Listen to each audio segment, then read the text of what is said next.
In this class, we have been examining how different disciplines use the case of Greece to progress thinking, right, in their fields.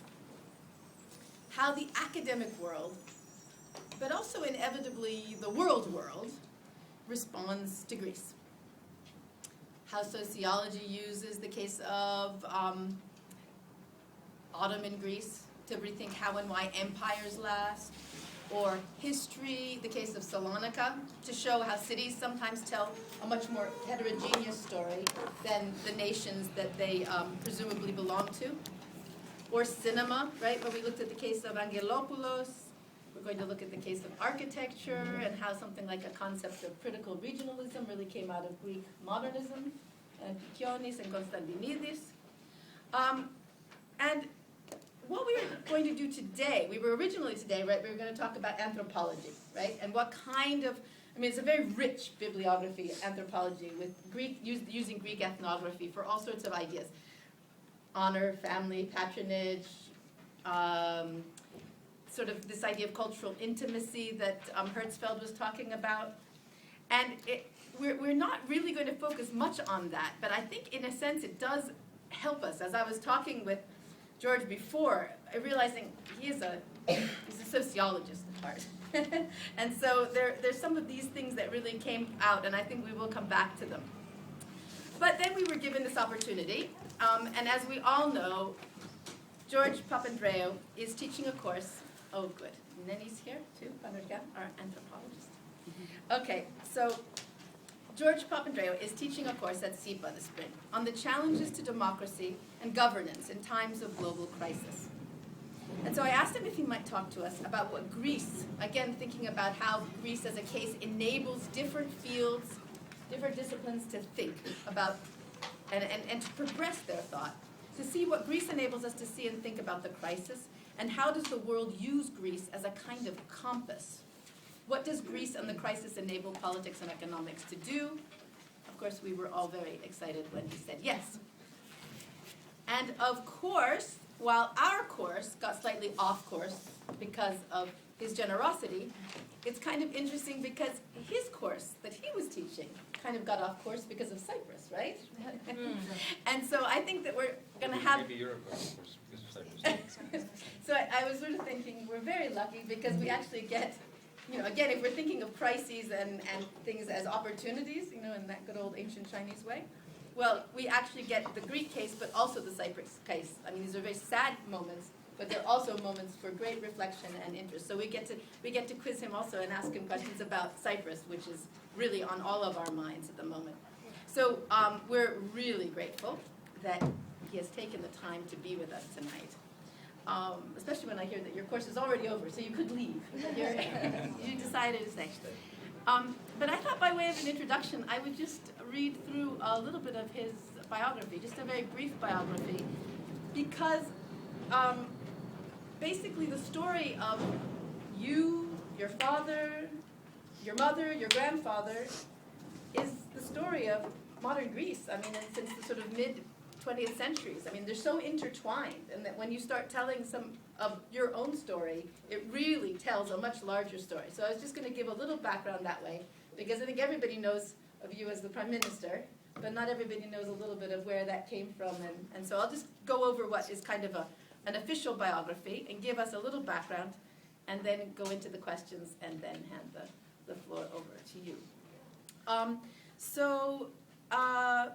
You were raised in politics, it sounds like, from the very beginning, but you were also a product of this multicultural upbringing. George Papandreou followed in the footsteps of both his grandfather and father to become the Prime Minister of Greece. Born in Minnesota, Papandreou spent his childhood in the US and Canada until his family returned to Greece in 1961. I think this will also be interesting for so many of you who have a kind of exile or diasporic component to how you live Greece, because that's so much. And certainly your languages are not, they're English and Greek and Swedish and lots of things. So in 1967, his father, Andreas Papandreou, was arrested and imprisoned by the military dictatorship in Greece at the time. So the family fled to Sweden, where they were given political asylum, and a few years later, the family moved to Canada, where George finished high school. after completing his undergraduate studies at Amherst in sociology, and then an MA again in sociology at the London School of Economics, Papandreou won an MP seat for the Pan-Hellenic Socialist Movement, PASOK, in 1981. He held the posts of Undersecretary for Cultural Affairs, Minister for Education, and Minister for Foreign Affairs. And as Foreign Minister, from 1999 to 2004, he was widely praised for his diplomatic bridge building.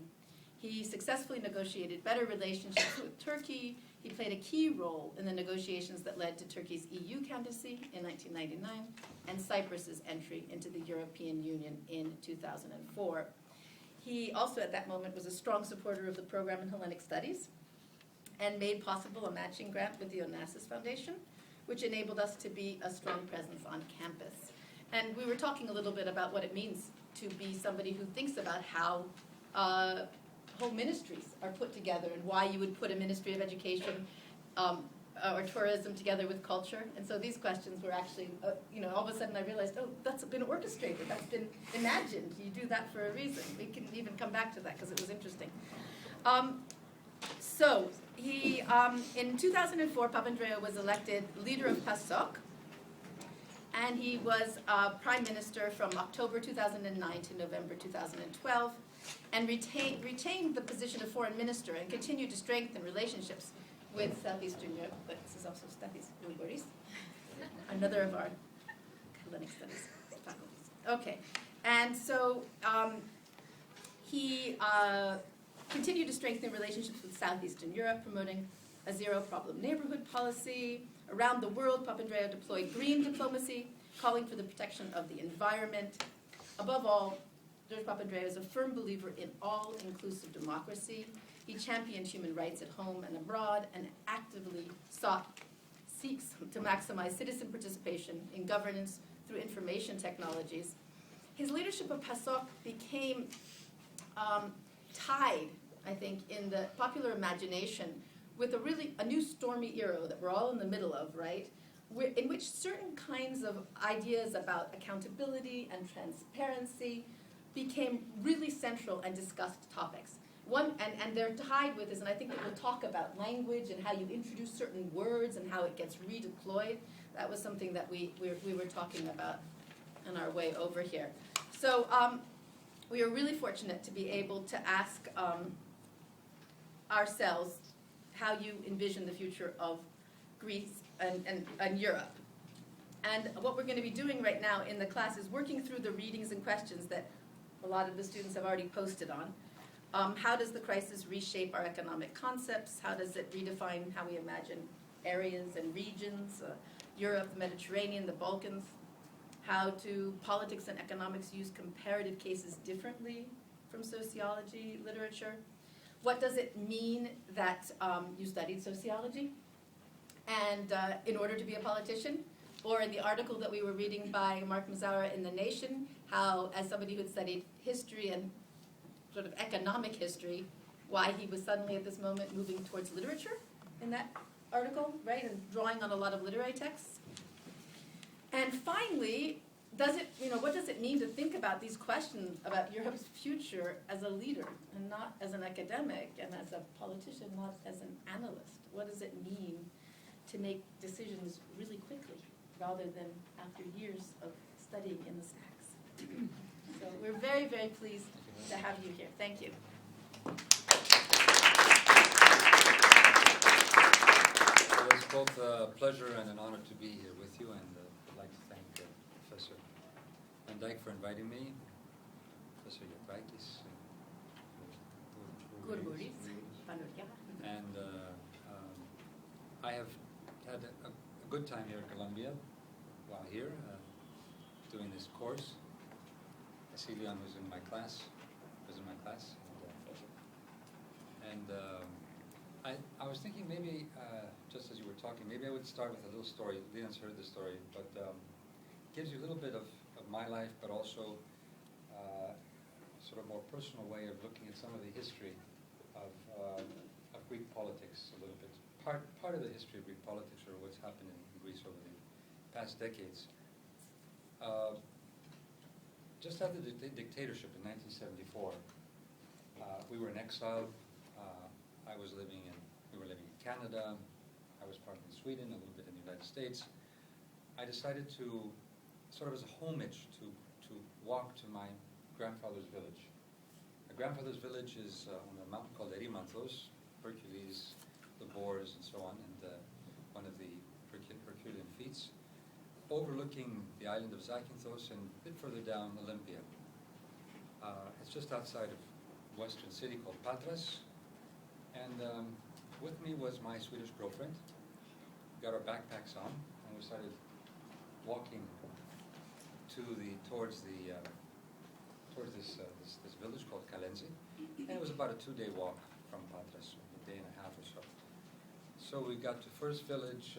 As we were getting to the village, people didn't know who I was. I was a little hippie-ish, my long hair, beard, backpacks. This was not something that people usually saw in those villages. Maybe on some islands or creeks, but this was not a tourist area. So as we were going up the mountain, I got to the first village. It was getting late in the afternoon, and all of a sudden, of course, this is how Greeks are, at least at that time, still are quite a bit in the villages. They saw us, they said, come in. They didn't know us. Come in, have a coffee. Come in, let's sit with us, let's talk together. So who are you?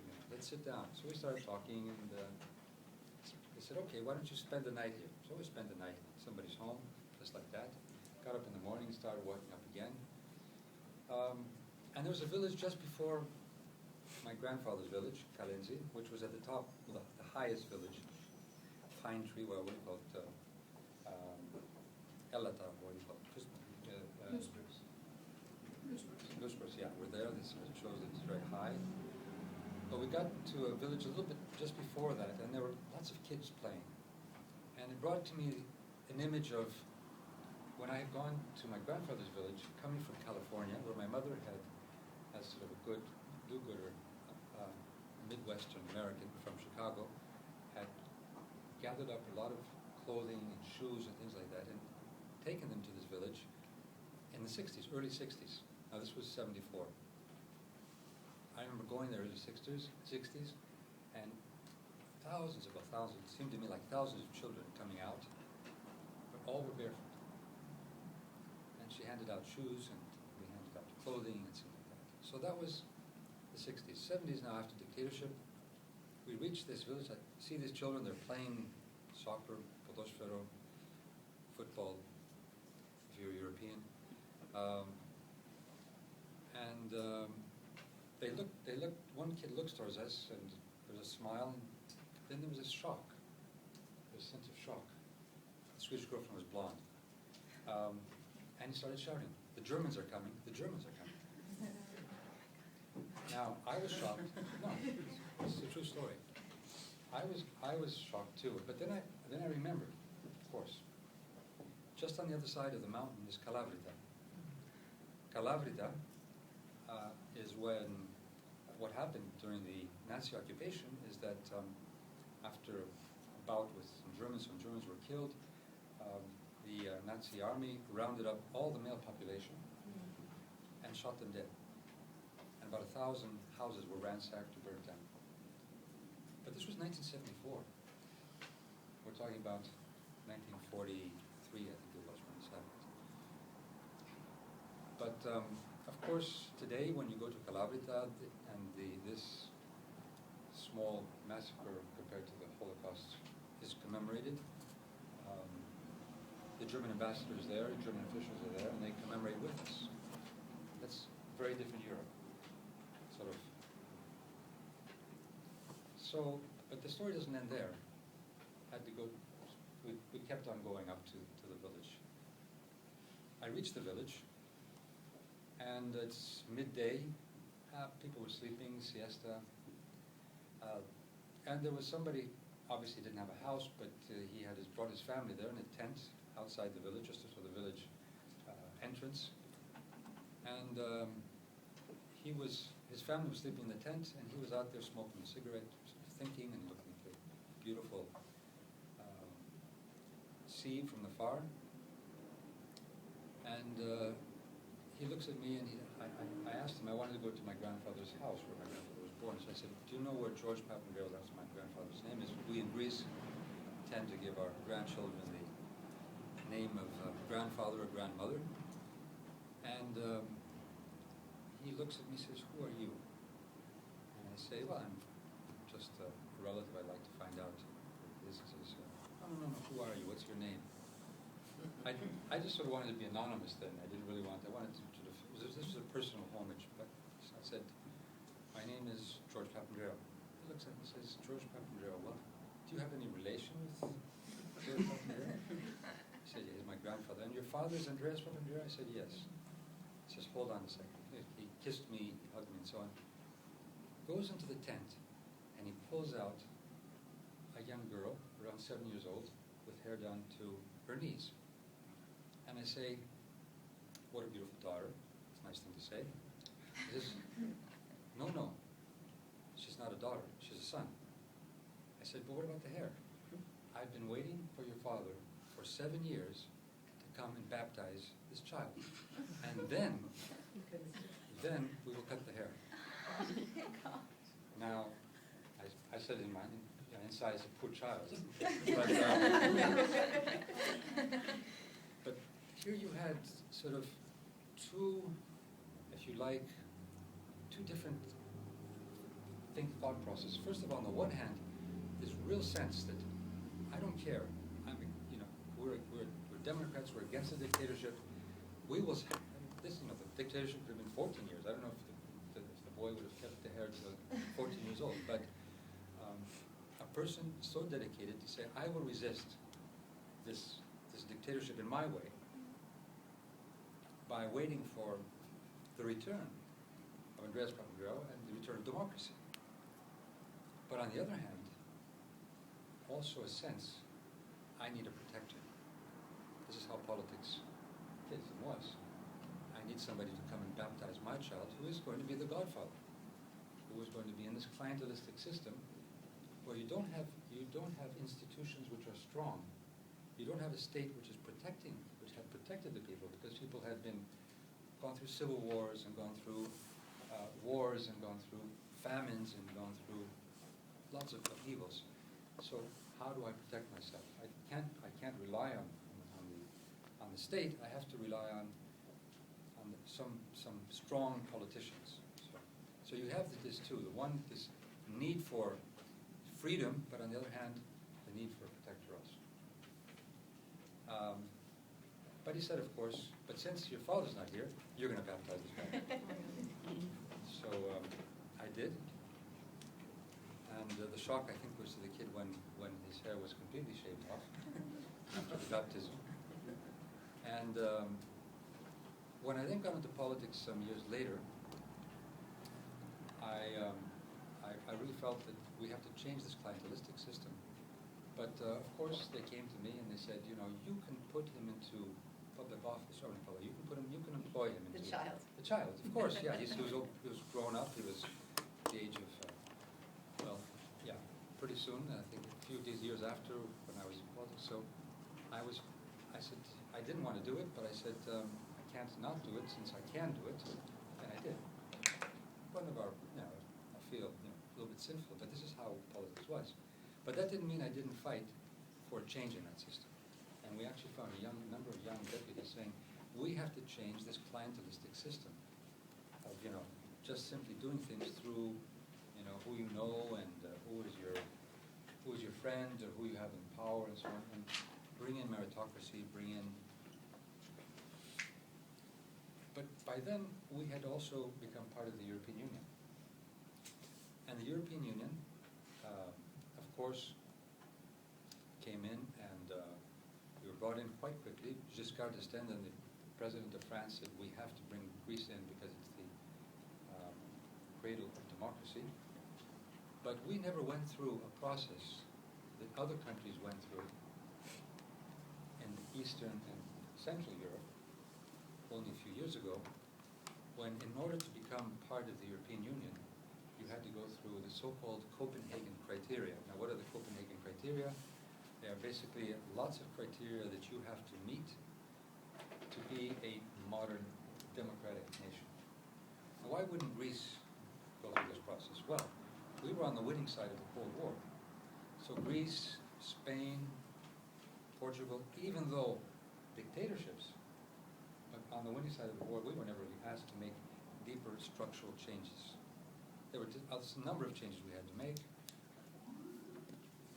compared to the other countries like Poland, or Czech Republic, or now Bulgaria, Romania recently, or Croatia, where their judicial system, their parliament, the administration, of course the issue of privatization and so on, more controversial sometimes, but they had to go through a whole process of checks before they became members of the European Union. So in fact, we got into the European Union with an administration which was clientelistic, was authoritarian, was not very well organized, and in many ways the European Union helped Greece, but it also papered over some of these underlying structural problems, which later on, many years later, and even in the euro, and with, of course, because of a number of other reasons, the crisis in 2008, and then the crisis in Europe broke out in Greece as part of a weak link. But as I said in my course, it was very simple to look at Greece from the European Union, other European Union countries, and say, when the crisis broke out, this is a Greek problem. You Greeks are responsible, and so on. And of course, I, as Prime Minister, said then, yes, we are responsible for our own country, but there may be underlying causes which are much wider. Underlying causes concerning the Eurozone itself. The fact that we were in a common market and our industries were not as strong. The German industries, French industries took over basically. We could get much cheaper money, and we could borrow to continue a lifestyle, or even more than a good lifestyle, with a lot of cost accrued to our government. But also the fact that some of these issues, like corruption and clientelism, were not in check, and that they meant a lot of waste in money, which ended up ballooning the deficit, and basically doubling the debt from 2004 to 2009. So I was saddled with this problem, and I went to my European partners, and they said, well, what happened? What are you going to do? And the first thing I said is, well, they started saying, you've got to cut wages, you've got to cut pensions, and so on. And I said, well, I'll do that if I have to, but there's an underlying problem in Greece, and it is structural. And this is part of the course which I talked about, austerity versus reform. But the mantra was, do austerity. Actually, initially I convinced them, let's do reforms in Greece. I'll give you an example, which had nothing to do with austerity. We knew there was corruption in the area of health. The OECD had come out with a big report also, was talking about corruption in this, and they're saying there's quite a bit of savings in it. So I brought in the ministers. I brought in the Minister of Labor, who is the one who has all the pension funds, the Minister of Health, also just overlooking also the health system and medicine, and doctors. And I said, how are we going to deal with this? So we sat down, and one idea was that we were seeing that the prescriptions that were being made by doctors were overly extravagant, costing a lot, and what would happen is the multinational pharmaceuticals would give kickbacks to doctors if they prescribed their drugs. Now, this may not be a Greek phenomenon. This might be in other parts of the world too. So what we decided is we said, let's create a software program where prescriptions will have to go through the software program and online, keep privacy, but at least we know what drugs are being given and why they've chosen this drug over that drug, when you have what they call genomes and generic. That's right. Generic drugs and so on, and much cheaper drugs. Or you can get the active substance, as it's called, in a cheaper drug rather than a more expensive drug. And of course the doctors reacted, and my ministers came back to me and they said, we can't do it. I said, why can't we do it? They said, because the doctors say they don't know how to use the computers. And I said, well, then we sat down and talked about it, and they said, well, why don't we do something? We'll say, we will only hire doctors that can use computers. And we even set up a telephone number where they call in and learn about the software program. So when we said that, in 2 weeks, 95% of the doctors learned how to use computers. And we cut the cost by 30%. So if we could have had time to do these kinds of changes, we wouldn't have had to have such deep austerity to pay for our debts and our deficits. But the markets wouldn't let us. And at the same time, there was a mistrust in Europe about Greece because we had hidden the statistical truths. And when I took over, I realized that we had 3 deficits. One was the deficit of the budget. One was the so-called current account deficit, which is basically how much you import and export. And the third was the credibility deficit.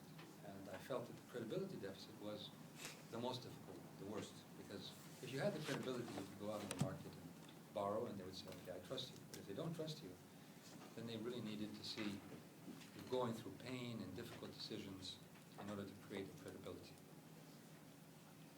But it was very easy also for many of our fellow Europeans to say, you see, Greece is the problem. It's not a European problem, it's a Greek problem.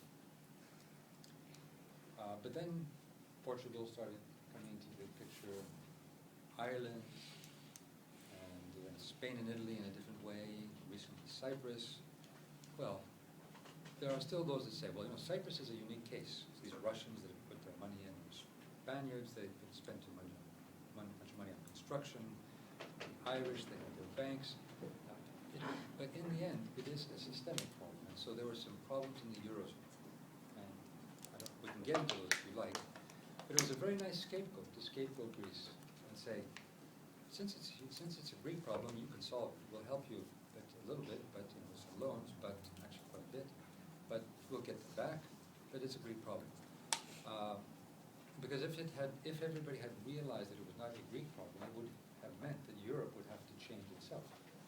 And that is the challenge for Europe. We have to look at this Eurozone question. We have to see how we pool our resources in dealing with the market when it became overly reacting to Greece's debt and deficit. And we could have actually, as Europeans, said, we guarantee Greek debt, and we wouldn't have to go through this very difficult austerity. But it has, the Greek experience, I think, has also brought out some of the basic dilemmas now for Europe. And Europe is at a crossroads. Europe, as I said, with this experience of Kalavrit up in the village, was created to say, no war, no more. That our national differences are not a problem. We can work beyond borders. We can tie our fates together. We can become interdependent, and we can move together as a stronger power in the world, and also solving our problems. So what this crisis has tried is this sense of trust and working together. And what we've seen is, unluckily, a lot of rhetoric, nationalistic rhetoric, xenophobia, and name-calling, we to the northerners to the southerners, and so on.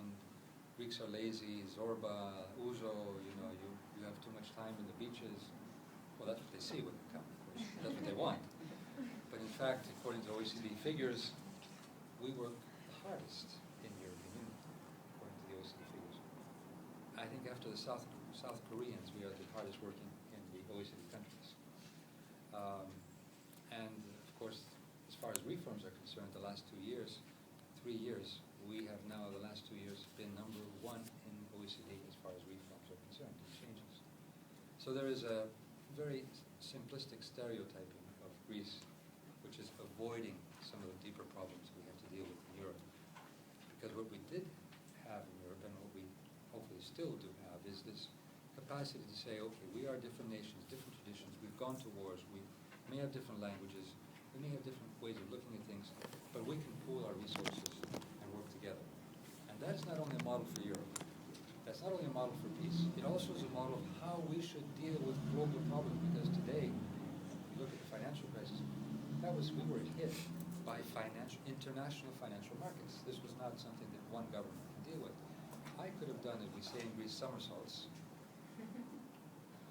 I could have done anything as a prime minister, we could have done anything, but we would not have convinced the markets if Europe didn't come in to say, we're here to protect Greece. Because there was a herd-like fear, anything, the rattling of the, every cattle would think is a rattlesnake. So this is how we sort of felt in Greece. And there was Europe that could have said in a more stronger way. It did, but a little bit too late and a little bit too little. To say, we are here all together, pooling our resources. Now, why wouldn't everybody want to do that in Europe? Because I think what some of the countries felt, said, let's take the German point of view. Okay, I'm a German. I just went through a major change in my country by reunifying Germany, east and west. It cost me a lot. I paid out money in the German mark with an euro to the Eastern German mark, which was really worth nothing. It slowed down my growth, and I had to put my house in order, and I did it. And now I'm competitive, I'm strong, and here, all of a sudden, these other countries are coming and saying, we need your help, but they haven't put their house in order. So we're going to be tough, we're going to make sure that they put their house in order, we're going to make sure that Germans don't lose their money by giving to these profligate Greeks. So there was a sense of risk. They didn't want to take on the risk of other countries. However, at the same time, if we don't pool our resources, we're not strong enough to deal with some of these financial problems. So we were in this is where Europe is today, I think. And this, of course, has created new tensions in Europe, which have undermined a sense of what Europe was, but even also of what democracy is. And you see these extremes that are so very anti-systemic, where people are feeling, of course, really high unemployment with the pain. So you have the Golden Dawns and you have the Pepe Grillos and others too around Europe, and also in Northern Europe too. The true Finns, let's say, in Finland, and so on. So these are this shows that the tensions in Europe, because of the fact that we are challenged to see if we can work together beyond borders, beyond our cultural stereotypes, but beyond our easy narratives of simply name-calling or scapegoating, to again come together and become a model for globalization. I think I'll stop there, because I'd rather have more questions, because I could go on and on and on. But I'd like to hear what your thoughts are and what your questions are. And I'm going to encourage everyone to also, some people have come and talked to me, and there are some people who are experts and know more. Not that you should talk, Chloe, but I'm just saying, because you're going to say, there's some people who know more, and there's some people who don't know as much, and we just want everybody to feel like they can ask questions. You've all done the reading. The reading that we did for today was, journalism, things that everybody can get their, whether they know more or less about a country or particular. So please, all. And we say in politics, or maybe in other places, there's no stupid question. They're just stupid answers. Okay, that's good. Chloe? Yeah, I actually have a bunch of questions, but I can save them for after. So I'll start with one that's kind of, you mentioned the OECD, right. So if Greece is, apparently this really hardworking nation, why, this is the first time I've ever heard of that, and I'm a Greek American, I feel like that would be something that I'd have in my arsenal of things to throw at people who are Put it on your hey, OECD here, right? Why do you think there's such a lack of good publicity in that case? I mean, that should be something that should be being celebrated in order to kind of change this credibility deficit. If we can say, oh well, Greece is more credible if they're actually harder working than the Germans are OECD wise or whatever. That's kind of a big thing. Especially when lazy is the epithet that many people like to throw in front of the term Greek. Yeah.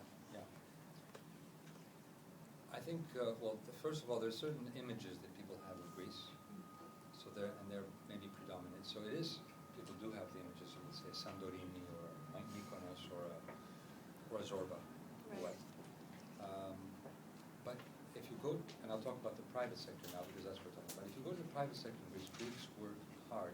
Sometimes they work overtime, and sometimes their overtime is not even paid. In the public sector, you'll have a different kind of a situation. So there is that dichotomy. But secondly, I think there is the fact that also this narrative was an easy narrative for some countries. Actually, Angela Merkel used this. She said at some point initially, Greeks, well, not only Greeks, but Southerners, but I think she mentioned these countries, they don't work as hard, and they have more vacations. I was talking I had a talk with Neil Ferguson, who's an historian, and the first thing he said is, they say the Greeks take more vacations, but I know when you go to any place in Europe for vacation, you will not find an umbrella because the Germans have taken it. They're there before. So anyway, that was a joke of his. But it's true, the Germans take more semesters, more vacations. Yes, that's the Swedish word for vacation. So there are some stereotypes, and sometimes when there are stereotypes, they are more difficult to break than just beginning with a blank slate, because they've sort of been ingrained, they become part of the narrative, and they also are useful for certain narratives. So, from a German politician's point of view, this was a nice narrative, because it was, look at us, we are a hardworking nation, look what we've done, and I am here to protect you and your money. I will give to the Greeks, but I'm going to be tough. So, and that's actually Angela Merkel is very popular by saying this. And, she may win elections again because of the crisis, because how she handled the crisis. She's seen as sort of a conservative, wise, housekeeper that is sort of being, and of course, when I went to Germany a number of times and I would speak to media, I would say, look at, we have this, and this. Now there are other problems. I said there are other problems, but let's look at the other problems. And the other problems mean also different types of solutions. So, okay, maybe we're not as productive. Maybe we work hard but not as productive. Well, what does that mean? Maybe we need more training. Maybe we need better infrastructure. Maybe we need to cut bureaucracy. Maybe we need to cut corruption. Maybe we need to, have e-governance or something like that. So these are the types of things. So therefore, let's put our program here and not sort of punish the Greek worker by saying you've got to work harder and less money and so on. So that's the kind of thing that I said. And I would say that this is also something which people now understand, and you don't hear that term. You don't hear that generally from politicians in Europe anymore. I think it's interesting though that what you were talking, maybe part of the question that Chloe's asking is that, in a sense, what you made us realize is that Greece sort of got into Europe on a stereotype.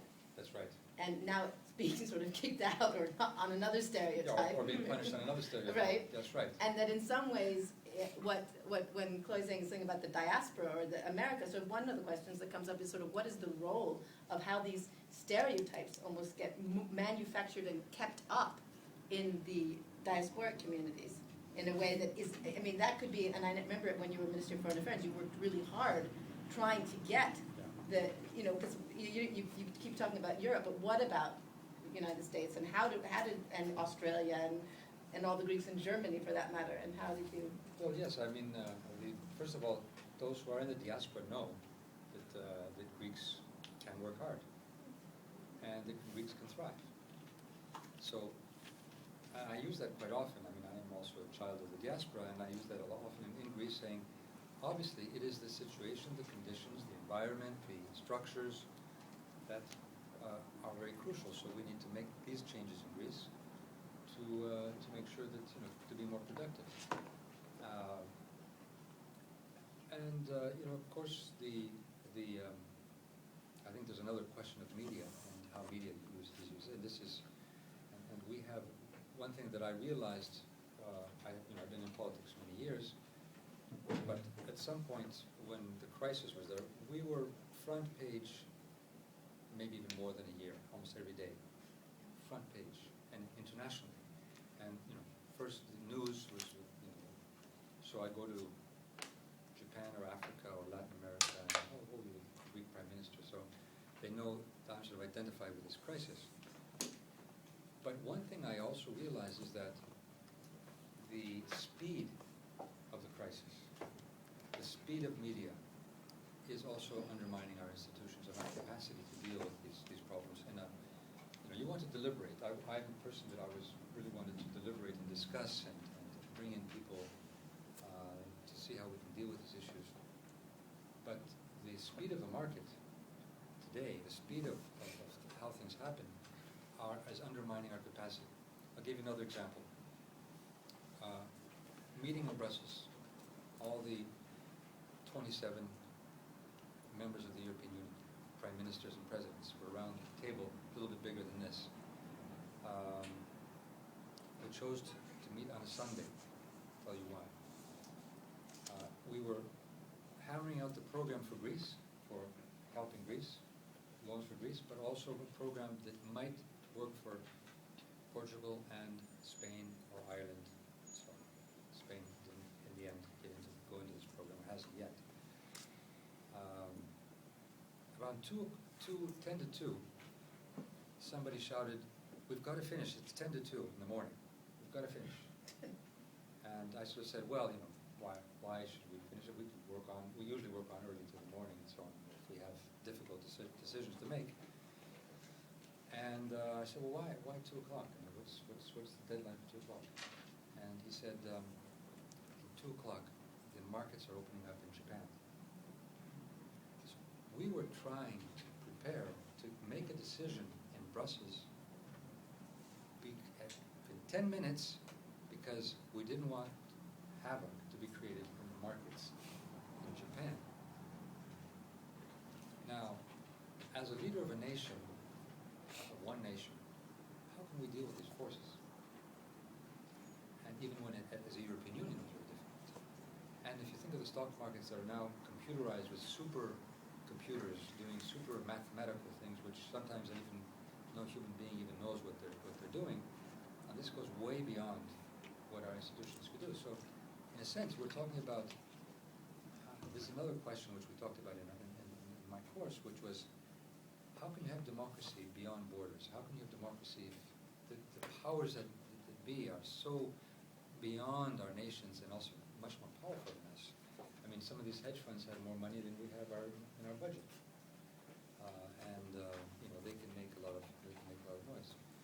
So, media also is very quick. I remember I gave a speech to the trade unions, telling them about we had already taken very difficult measures, cut wages, cut pensions. So it was a difficult speech to the trade unions, and they had their annual congress. And I said at some point in the speech, I said, we had to take these measures because we were almost going bankrupt. We were next to bankruptcy. Now, there were journalists around there and so on, somebody translated that to Reuters, we had gone bankrupt. I get off the podium, and when I got off the podium, this piece of news with Reuters had already traveled all around the world. And all around the world, they were saying, Greece is going bankrupt. And they grabbed me and they said, what did you say? I said, what did I say? And I had to make that. So we are working at times which are, and where a rumor, something like that can create havoc, and sort of create sort of a virus, sort of the butterfly effect of the chaos theory, but multiplied millions and millions of times, and in very much shorter time. So, your generation are going to have to face up to a world where these decisions will be, and events could come upon us much more quickly than one would expect. And as human beings, for these institutions, we're not prepared for this. So we have to find some way to regulate and make sure that we are not overcome by our own follies and our own by by the hubris of creating such powers, you know, with opening up this Pandora box of all these powers, which are, you know, which should be, you know, financial system is there to help, supposedly, our growth, our economies, or, you know, technology is supposed to be there to help us, but we have the Fukushimas and so on. So these are things which we are major issues we have to face. That was a long answer. Thank you. Okay. So, all the readings in today's lecture have a very positive look to the future. And this actually did change my view as well, as my discussion post reflected. But I still can't, It's really positive the first time. I still can't overcome my pessimist self, and I've been kind of taught to look to the past rather than the future. So like in the beginning, the EU was sort of an experiment.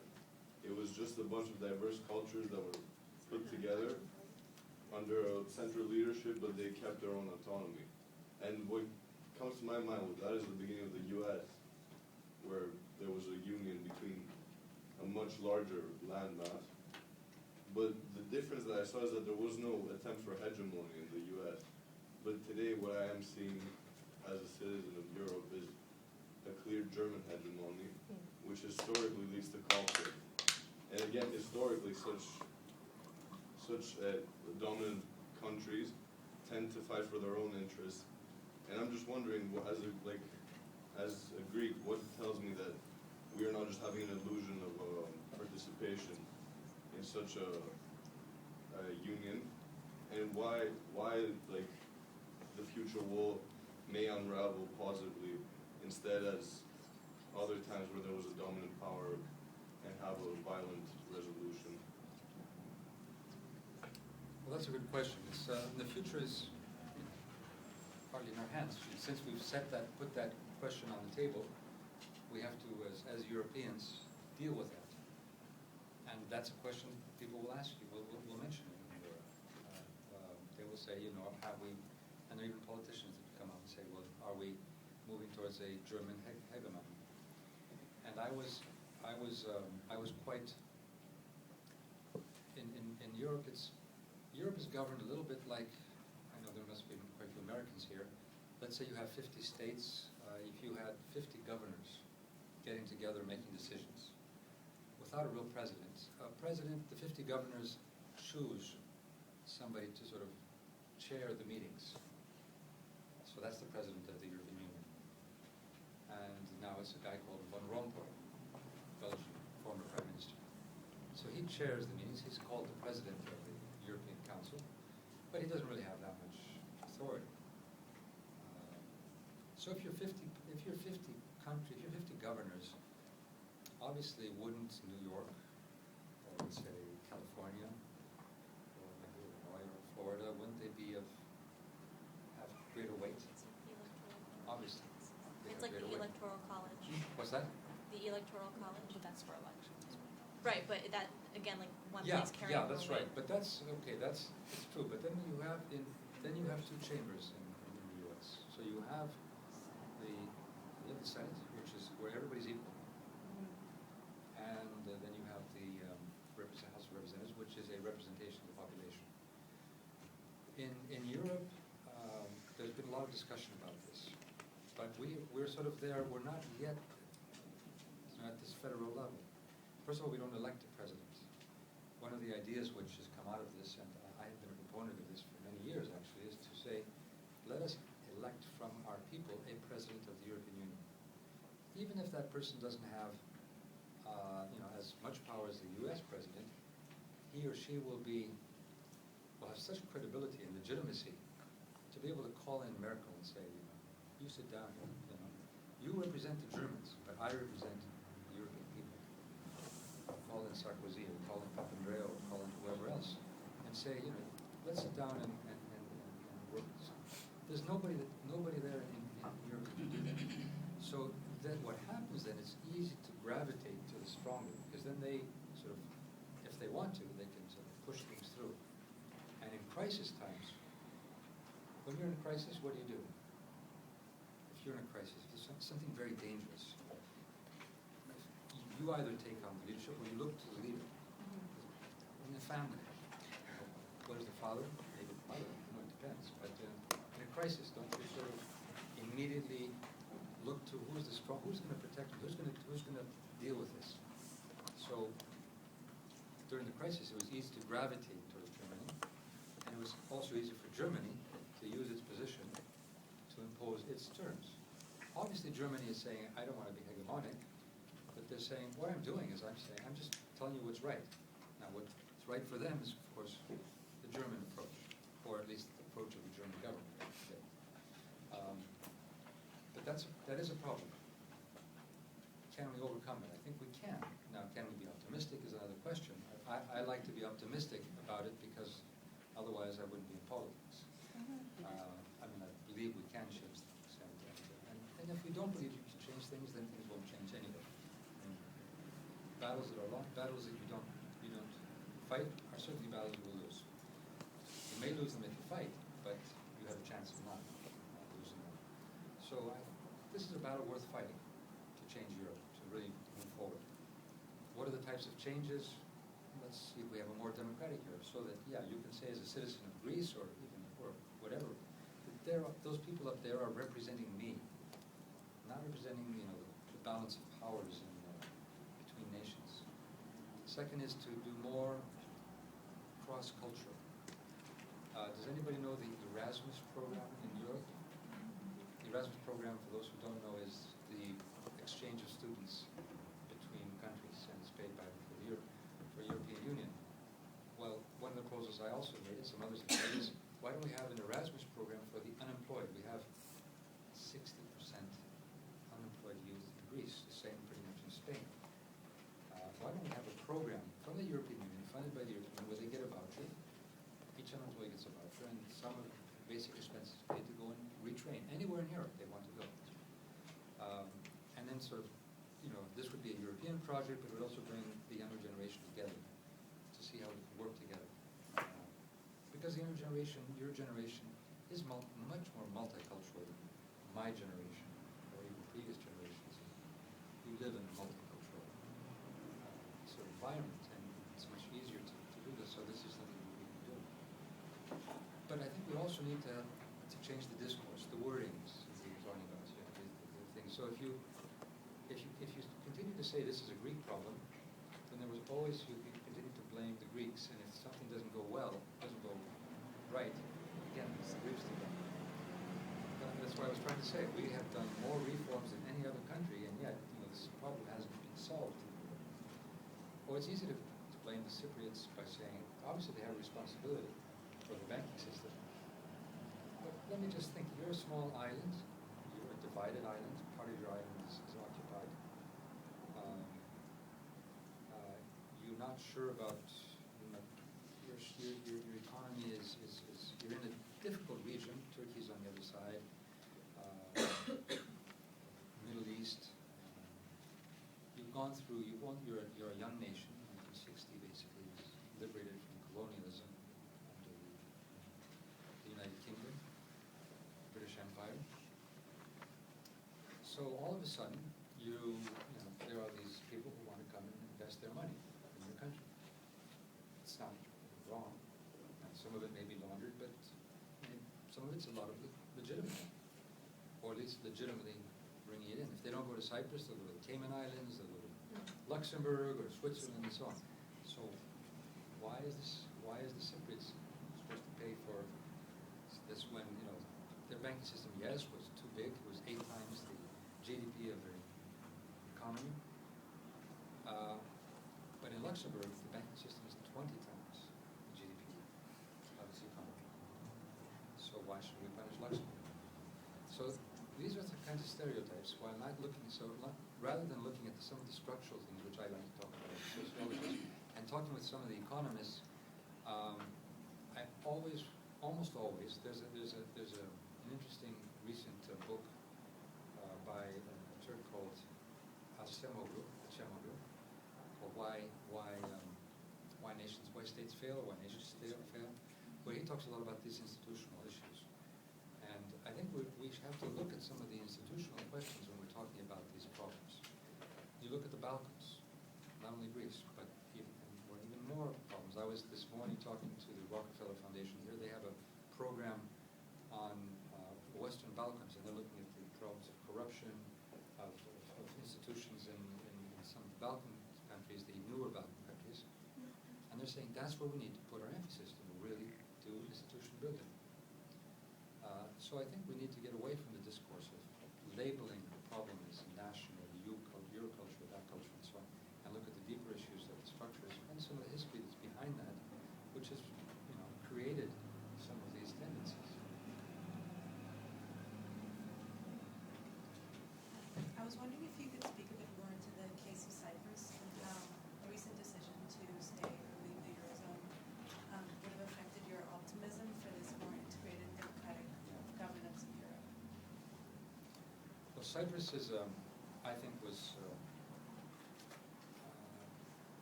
another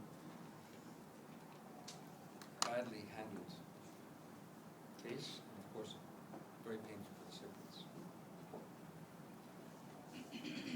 Why was it handled as it was handled? First of all, of course, there was a banking problem. Part of the banking problem was a previous decision made for the haircut of the bonds held by banks. We have to explain what haircut means. Haircut, yes. That's a great word. Yeah, haircut. So you have, let's say you're a, I'm not an economist and I didn't know the bond market. I had to learn it quick when I became prime minister. So a country goes out for day-to-day expenses. U.S., other countries will go out onto the markets and borrow. And they do that in a form of bond. They say, I give you this bond, which is a guarantee that I will pay you back, and with interest. So it's an investment that people will make. A lot of people buy government bonds in the U.S. They buy bonds as a long-term investment, and I would say secure investment usually. That's what people feel. It's secure because it's from government. You buy an American U.S. bond, it's secure. You'll get your money back. Now, whether it's a good investment or not, if you may want to go to the stock market to get higher interests if you want to invest there, and so on. That's another question. So you go out into the markets. Now, the markets had been lending to Greece more and more money as a country which was trustworthy, which was could pay back its debts, and AAA, the rating agencies, those great rating agencies that had rated AAA bonds here in the U.S. Underneath of all these toxic bonds, and people lost their money, and they lost their pensions, and they lost their houses. These same AAA rating agents were saying up to the last moment, Greece is fine. Just pour more money in if you like. So they have a responsibility too, as the EU does, which should have been monitored. But anyway, at some point they realized that maybe this debt is too big. What happens if the Greeks don't pay back? So then people start saying, well, if I'm going to lend you money, you're going to have to pay higher interest because I'm not really sure that you're going to pay it back. Or I just want to make sure that it's a higher risk, so I want more interest. And interest going up and up and up. And at some point, it's a self-fulfilling prophecy because if you can't borrow, let's say you borrow if you're a shop, let's say outside there, and one guy's borrowing at 5% on the dollar, and you have to borrow 50% on the dollar. You tried to compete, in a month you'll go bankrupt. You won't be able to pay it back. The guy next to you is going to have cheaper products, maybe better products, but certainly cheaper, and people are going to buy from them, and you're not going to be able to. So it's a self-fulfilling prophecy. So at some point they realized, Europe realized we had to do something with this. There are two solutions. I was talking to Jeffrey Sachs actually this morning. We were reminiscing a bit because I had invited one of the many people I invited into Greece to talk about this. One of the ideas was, okay, Greek debt should be taken over by the European Union, and we will sort of get better terms and we'll pay over a longer time. So they would say, okay, we'll pay your debt, but you'll pay us back over a longer time. That would have meant, in a sense, pooling risk. It would have meant quite a bit of money because that would have been. And the Germans and some of the other countries were saying, that's a little bit too much money. Why should we pay for that? Long term, we can. It's politically difficult. when we go for a haircut, now what's a haircut? It's, you bought this bond, but I'm ready to give you back 100%. I'm going to give you back 90, or 80, or 50, or maybe just 40%. And so you've got a haircut, and it could be a pretty big haircut. Now, a lot of the Cypriot banks had bought Greek bonds. They were investing in Greek bonds, why not? So when they got a haircut, all of a sudden, a lot of the money they had as assets in their banks lost 40, 50, 60, 70% of its value. So they lost money. The banks lost money. So they were hit by the Greek haircut. That was a European decision. Now, it may have been all right for Greece because we cut our burden, our debt burden, but it put the cost on some other people. Well, the Europeans, we knew that. We knew that Cyprus was hit. So it should have been dealt with immediately.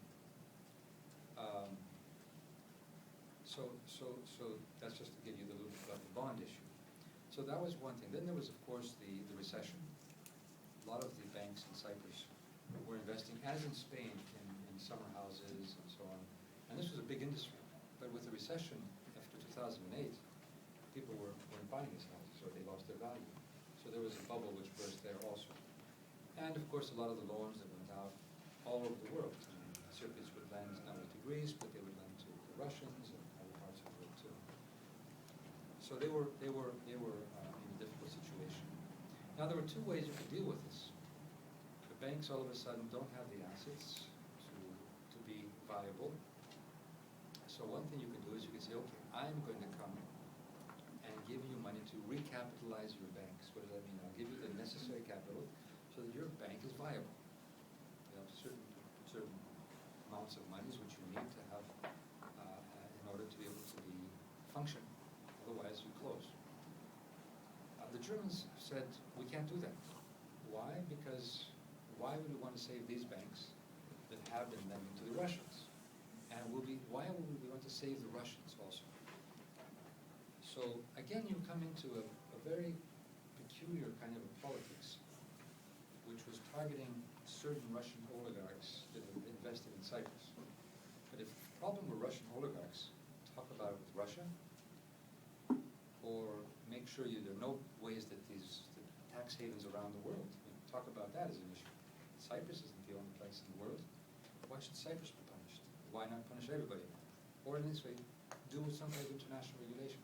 But this was easy to sell to the German public. We are not using German money to save the Russian oligarchs. They are going to be punished. And we are not going to use any money, but they are going to pay for this program. So actually there is money. There's 10 billion which is given to Cyprus for its running as far as lending is concerned. But the rest they have to find through cutting money from the depositors. So there could have been other ways to do it. Cyprus has found natural gas, and I had asked, I was in my contacts, I asked, I said, why didn't they, you may have seen that the president of Cyprus sending his minister to Russia, to Putin, to say, we have this natural gas, let's give it to you as collateral, or give you part of it, you loan us the money. Now that was something which, you get into some of the geopolitics here. How would you like, if you were in the European Union, to have a small state like Cyprus, which basically would be a clientele state to Russia? So there you were trying to punish the Russian oligarchs, and all of a sudden, not only do you not punish the Russian oligarchs, but you get a clientele state which is under the influence of Russia. So I'm pretty sure that people like Merkel or maybe some others called up Putin and said, listen, it's either us or Cyprus. You have to choose between the European Union or Cyprus. And Putin chose the European Union. He said, I love Cyprus, but this is the European Union. You figure it out, and then I'll see what I'll do. And then Turkey got in. Turkey got into the fray saying, you can't sell off that gas to the Russians because it's partly Turkish Cypriot. Cyprus is a divided island. There's a wall, not exactly like the wall, the Berlin Wall, but it's a wall in Nicosia. And it is true that the natural resources are owned by, if you think of it theoretically, by the totality of the population in Cyprus. It's a public good. However, the recognized government of Cyprus is the Cyprus government, which is basically run by the Greek Cypriots, because the Turkish Cypriots are on the occupied side. So they don't really have a legal status. And even in my talks with Erdogan, I said to him, listen, let's solve the Cypriot problem, and the gas will be, of course, for the Turkish Cypriots too. But until that's solved, it's the legal Cypriot government that has the right to do its research and its whatever for its findings for natural gas and so on. But Turkey then comes into the fray and says this, so then it becomes more of a geopolitical issue. And if you look at the region, then of course there's a fight between Israel and Lebanon on the natural gas, so this is quite a complicated thing. Now, Germany could have easily taken collateral for Cyprus too, and said, if we're going to give you the money to recapitalize, maybe we have to close one bank, because there's a lot of things underneath there and so on. But we're not going to put this terrible burden on you, because it may end up that people will be paying, depositors will have to, over 100,000, they lose something like not only 40, 50, 60, even 70% of their monies. This is not the Russian oligarch. This is also the Russian oligarch, but it also is, a shop owner. Business is a shop owner that worked hard all his or her life to make this money. So it's a very painful thing, and of course it's going to destroy an economy, and it's going to take time for them to reorganize their economy. If you had done it in a different way, you could say reorganize your banking system, but in a more sort of organized fashion, not sort of a shock and awe kind of thing, and give us time. But this is how politics works. No, I I don't think know it's if a that great was- answer, but it's great. It's like this whole economic lesson for us. It's wonderful. Elise, do you want to ask something? Sure, yeah. So the currency issue is something that a lot of people talk about, the lack of monetary policy controls definitely impacted the crisis for Greece. And countries previously, when they've had, like Argentina, for instance, and Yeah. Zimbabwe, when they've had these similar types of issues. They just played with the currency and Yeah, along yeah. with many other things, and it's helped them recover to an extent. And I'd like to know how you think that the inability to do that has impacted the crisis. We have a common currency, Right. but we also, but one of the problems which came out, and some economists have said this, is that if you have a common currency, you have to have a common governance of the currency. You have to have certain economic policies that are similar. So we had a common currency, but we had very different economies, very different taxation, very different labor laws, very different productivity, very different competitiveness, and even now, of course, there's a sense that the banking system. So if you have your money in Spain, maybe you don't feel that safe. But if you have your money in Berlin, maybe you're safer. So even though it's a common currency, there are almost two kinds of euros in a sense. Now you have to solve this, and this is where Europe is pushed to create institutions which are more integrated. So we've already come up with a pact, which is a fiscal pact. We're talking about an economic union. We're talking about a banking union, and that's sort of a paradox that we're talking about a banking union, which would mean that people would guarantee that we would, as Europeans, guarantee your money in the bank, and at the same time we're hitting the depositors in Cyprus. So it's sort of a contradiction in terms there. So that people don't pull their money out from a bank from one country, take it to another one, and create havoc. So these are the kind of things that we pushed ourselves into this common currency. Now, when this common currency was created by our, not too long ago, forefathers, forebears, or whatever, they understood that this was a problem. But they said, I think their thinking was, let's link everybody together. We know they'll have problems down the road, but they'll have to figure it out then. But by then, they can't go back. So they'll only have to go forward. it's sort of like, you know, we say in Greece, you throw you in the ocean, you learn to swim, kind of thing. Somebody over here has